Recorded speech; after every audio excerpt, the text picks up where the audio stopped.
How to update your CRA account after getting permanent residency. Watch the video till the end and don't miss any important step. Let's get started.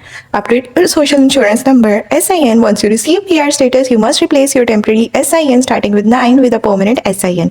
Visit the nearest Service Canada office with your PR card to request your new SIN. After getting your new SIN, contact the CRA to update your account details. Now, after this, call the CRA's Individuals Inquiries line at 1-800-959-8281. Be ready to verify your identity by providing full name, date of birth, and complete address. Keeping your SIN up to date with the CRA ensures your tax records remain accurate and you continue receiving benefits and correspondence without delays.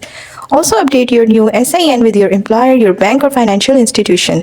Doing this keeps all your record consistent across agencies and institutions.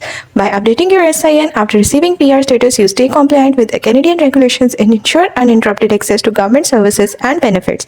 That's all. Thanks for watching.